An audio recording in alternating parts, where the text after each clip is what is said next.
శ్రీపట్నం మహేందర్ రెడ్డి గారు chief whip.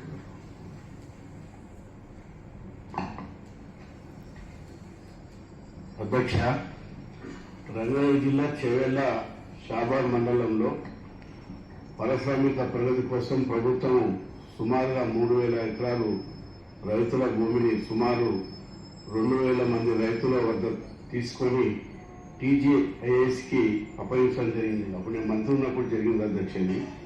చంద్రవల్లిలో 1,200 ఎకరాలు 650 రైతులు, సీతారాంపురంలో 1,150 ఎకరాలు 600 మంది రైతులు, హైదరాబాద్ మాచంపల్లిలో 500 ఎకరాలు 300 మంది రైతులు, పెద్దవీడిలో 150 ఎకరాలు 70 మంది రైతులు. ఎకరకు 1 గుంట ఇస్తా అని చెప్పి రైతులకు హామీ ఇచ్చినారు.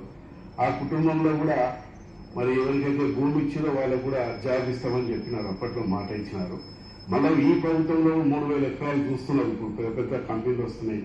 వెల్సైన్, అమెజాన్, మరి పెద్ద పెద్ద కంపెనీలంతా కూడా దేశంలో ఉన్న కంపెనీలన్నీ షాబాద్ మండలం శంషాబాద్ దగ్గర ఉన్నటువంటి ఈ ప్రాంతాలకు వస్తున్నాయి. ఆల్రెడీ 5-6 ఏళ్ళు అయింది. వారికి కూడా అన్ని స్టార్ట్ అయిపోయినాయి.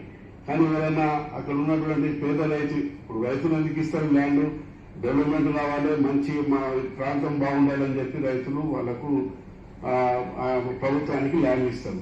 ఇచ్చినంత వరకేమో బతిలాడతారు, అంత అన్ని మాటలు చెప్తారు. కానీ ఇచ్చిన తర్వాత ఏదైనా జాబ్ అడగనికపోతే ఆ ఆధార్ కార్డు తీసుకొని చెత్తగుట్టలు వేస్తాం.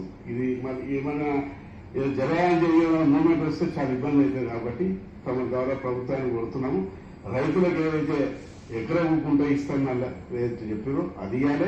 ఏదైతే ఆ కుటుంబంలో కూడా జాబులు ఏదైతే ఇస్తానని చెప్పారో అది కూడా ఇవ్వాల్సిన అవసరం ఉన్నది.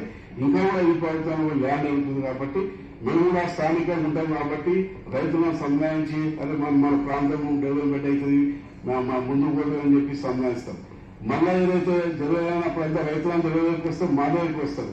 నిన్న మొత్తం రోజు రైతులు వచ్చి మా జాబ్లు ఏమైపోయినాయి, మా ల్యాండ్ అయిపోయినాయి అడుగుతున్నారు. కాబట్టి తమ ద్వారా ప్రభుత్వాన్ని కోరుతున్నాం. మంత్రి గారు నోట్ చేసుకోండి. Critical issue sir. హైదరాబాద్ చుట్టుపక్కల ప్రాంతాల్లో ఇటువంటి భూసేకరణ చాలా ఎక్కువ జరిగింది. అక్కడంతా ఉద్యోగాలకు వాళ్ళకి హామీ ఇవ్వబడింది. అట్లాగే వాళ్ళకి డెవలప్మెంట్ అయిన ప్లాట్ ఒకటి ఇస్తానికి కూడా హామీ ఇవ్వబడింది. కాబట్టి తమరు దాన్ని సంబంధిత శాఖ మంత్రి గారికి జాబ్ కూడా